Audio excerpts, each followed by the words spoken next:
All right, we'll continue our NCAA Knoxville Regional Game 2 news conference with Tennessee head coach Tony Vitello, pitcher A.J. Causey, and third baseman Billy Amick. Coach will make an opening statement, and then we will go into questions. Please raise your hand, and we will get a mic to you. Coach? Yeah, I don't have anything special. The guys played pretty good ball tonight. And then also I think they handled, it's very unique when you start this tournament, no matter who you are, because of the set of circumstances are just different. It is on our home field, so that helps a little bit. They handled that stuff real well, and so it benefited them. And I think also they knew ahead of time that they were going to be in a real competitive game, which it's good for us to get back on the field, compete. Obviously, we needed to rest a little bit after the tournament. But the tournament served us well because the fire was hot. Other than us getting our butts kicked the first game, the fire was hot the entire time. And I think the guys, at least we tried to let them know to anticipate that being the case tonight because of the lineup we were going to see in the starting pitcher. And, it's good. It's good to be back in the middle of all this stuff because it's too much downtime, maybe just for me. But it's good we get to write our own narrative and less text messages and comments and me getting called Lou Holtz talking about their team and things like that. That's a real team. But there aren't any bad teams in the tournament. So I don't know what the scores were today, but I'm sure every favorite didn't win, and there'll be more chaos tomorrow. This is chaos. It's very competitive, and everybody's dangerous. And now hopefully our fans, which some of them probably see 9-3, but people that know baseball know how dangerous that lineup is. And our hitters made their pitcher look not as good as he is because Gillis is a guy. So maybe I did have a lot to say. Questions. Let's start with Ben, then Ryan. Tony, what was going through your head there to go to AJ mid at bat there in the first inning, and the fact that he was kind of thrown into the fire pretty quickly? I imagine he can speak to how quickly he had to get things going, but does that speak to how impressive of a performance it was? Yeah, it's not really where my head should be, but my thought was all those people can KMA because they showed you what they're capable of doing right away, and every inning matters. We're trying to win the inning. We end up not scoring in the first inning, but they're up 1. We want to keep it at 1 instead of 2. And if you ask me now that the game's over, what's your ideal evening for Stamos? It's, replicate what he did in Hoover, where we take him out early. He was throwing well enough. He could have still stayed in the game regardless of what inning that is. But in that particular instance, we felt like the best thing for us, was cause. And he's ready and willing at all times. And on a normal Friday or game 1 or the way we've used these two guys together, we would burn both of them. We made the switch so early. The one benefit is you get Stom back, and we're in a tournament. That was Kirby's last hitter, which I'm sure that would have been no one wants Kirby out of the game. So we're in a tournament, and it'll help that we've got Stom, back ready for whatever role is necessary. How significant was Causey going as deep as he did, just given that this is the first game of a tournament? It was massive, and I think it is. It's the most pitches he's thrown in one game. And I think at the end, he was still pretty sharp. At least this time we took him out in the dugout, so he couldn't give me the sad face or try and fight me on the mound with it. But no, in the tournament, everything, and Ben and Clay were talking about it on the broadcast of the first game because we got that on up in the office. It's a tournament. So it's 4 teams, and every inning kind of has something to do with maybe the next. And so what he did for us was enormous. Back right with there. AJ, a couple innings, you allow the leadoff man on or whatever, but you strand him at second, strand him at third. What's the mindset for you tonight pitching with, having a leadoff man on base? Honestly, just nothing really changes. I just still try to make elite pitches, try to hit my spot pretty much. Other guys on third, first, nobody on. It never really changes for me. Up front here with Mike, then Wes. Tony, is AJ Russell active this weekend, and what went into whatever decision was made with him? No, he's not active, and probably will get looked at again. We haven't fast forwarded there, but just based off playing catch, there's no need to battle the soreness factor. Step 1, and then step 2 would be, make sure he's good to go and should be thrown at all.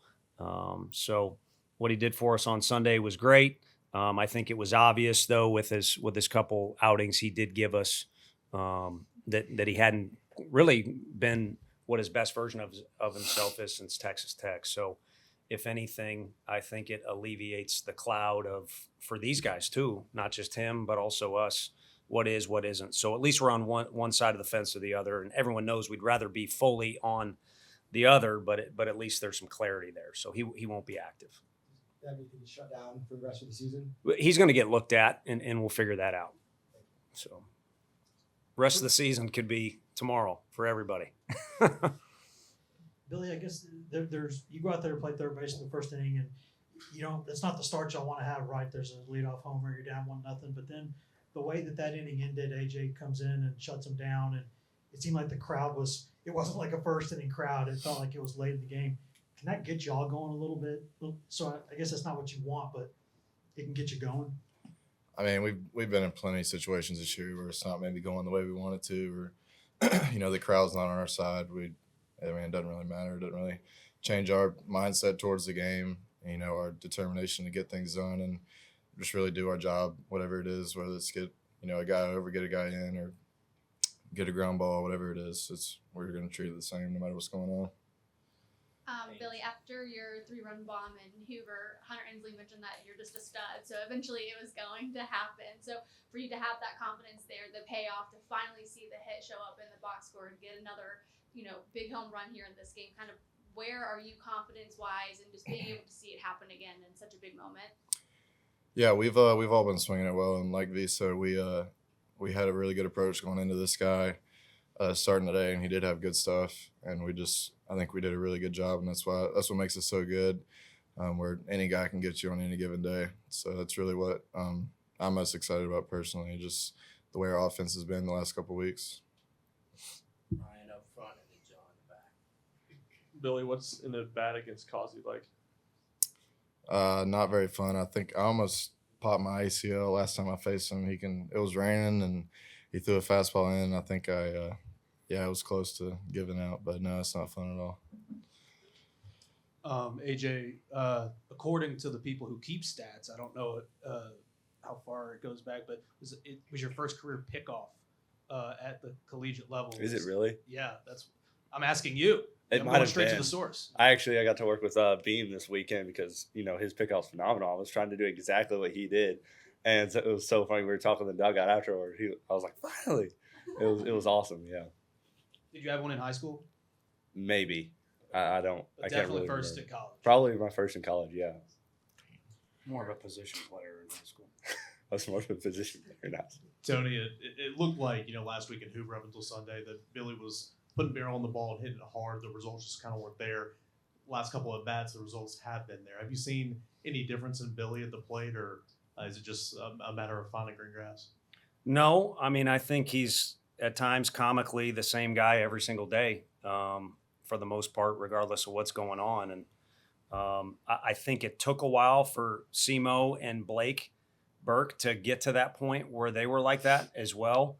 Ensley's kind of always been there, Dreiling, just kind of, he's fiery, but so now you've got a whole lump of them, that I think provide that consistent approach, which I think was involved in one of Billy's answers. So it's in this game, and heck, in high school, I remember, my dad coached in high school, everybody knows that. Sitting on the bench watching those single elimination deals is just insanity. Which I think our high school, our state still does that. I don't want to misspeak now with all this stuff going through my head, but it's baseball. You need a good size, a good sample size to determine really what's going on with a guy. And just because that sample size says this, it doesn't mean. I mean, McClanahan threw as many strikes tonight as I think he has all year. I mean, he was outstanding. So anything can happen on any given night. But if you're going to take a step back and judge where a guy is at as a player, to be fair, you're going to need a decent sample size to do so. Tony, what stands out about Indiana? Well, I mean, at first, it's, again, you hear all these themes, and I knew I was dreading people texting me about music. All this stuff's going on all week, and I don't listen to it, but if it's loud enough, you hear, and people claiming that they're, either they're not good or they shouldn't be in the tournament is madness. So if you peel back the curtain, you got a team that had injuries early in the year that they had to overcome. Prior to those injuries, there was a lot of deserved hype behind the team. a bunch of future big leaguers on the team, you know. And then they've got a pretty proud winning tradition too. And we've talked about, you know, they've been here before, Wright State. I mean, they're a well-coached group. So I think as they work through some issues, which we did too early in the year, they started to find themselves, and now they're the complete team. It just looks different than I bet they mapped out in August. It just looks different than it did, but they're a complete team. Gutsy, big-time stuff effort they got out of their starter. And then the lineup 1 through 9 did damage throughout the day today. So, you know, the one category is, I think doubles was brought up, but a very well-balanced team. AJ, on a night like tonight when Stamos doesn't have his best start, what do you tell him when you come in and get that ball from him? He was just like, "I love you." I just really said, "I love you too." That's about it. Yeah. He was heated, and those, you know, you want the delicate balance. And sorry, I just, as on a personal note, these guys have made it so fun for me, because what you want is the guy that's getting pinch hit for to be absolutely furious because he wants to be in the box, but furious for 2 seconds, and then recognize that I'm his teammate, I got a job to do, and then his teammate's about to take his spot, and we all are better off if that guy does well, so you might as well support him and give him some advice or good vibes or whatever it might be. And there was a moment of madness out there, but it was a quick moment, and his teammates helped him, and he did it too. Just that's why I love that guy being on our team, man. Stom. Tony, you alluded to this kind of how the past like 5 or 6 days, it's kind of that longer layoff than you like. And how do you manage that week, both with the guys and with yourselves, kind of mentally, I guess, you know, knowing that it's a longer break than usual and then everything's on the line? Well, I think they earned, you know, the Monday day off. And then I think the way we orchestrated, don't roll your eyes, Billy, I think we mapped out a really good week, a good balance of work, but rest. And, you know, we explained to them stuff that was going on to prepare them, but we didn't have like a 2-hour meeting or anything, correct? So I think that part was maybe easier. It's just who's going to write your narrative, and I've met with a couple guys in the office, and I don't know that it had any benefit, but at the very least it gave me peace of mind, because instead of sitting back and being frustrated, we addressed some things that were out there with a couple guys. Long story short, and that's again the maturity and the leadership on this team. I assume they're writing their own narrative, because again, Lou Holtz. Well, these are all it is this team. The horizon, much respect. That ain't ever going anywhere for us. And then they had to win the league. So, and then we're talking about a team that we're not even playing tomorrow. There's a great chance we could play them. You know, they picked up right where they left off with last year, and Southern Miss and who I'm talking about. But it's just, there's a lot of narratives these days with these kids with their phones and free time and interviews, which is great. They're getting attention, but which one do you want to write, or which one do you want to pay attention to, I think is important. So that's where my frustration comes in. Billy, what'd you see from Dylan and Hunter with their home runs, and just how significant were those home runs to add some insurance runs throughout the game? Yeah, those two have they've always seemed to come up in big spots, like Hunt and, you know, South Carolina and Dill the whole year. I don't know if I can think of a specific one other than today, but no, those two guys have always, you know, stayed steady every day and consistent, and they're very valuable pieces to our lineup, as you guys can see. So. Did you think that you got all of yours? 391 feet. Yeah, I don't know. It got out, that's all I know. Strong dude. AJ, what's been the biggest difference for you once the role was changed after Georgia and Auburn? The strike to walk's been crazy. You've only allowed 14 earned runs and 44 and a third since then, counting tonight. What's been the biggest difference there for you? Honestly, my focus, what I was trying to do when I was on the mound, I went from just trying to throw strikes to trying to execute like elite pitches on the black. That's honestly the only thing I could tell you that has changed mentally about it. All right. Thank you, gentlemen. Thanks, guys. Thank you.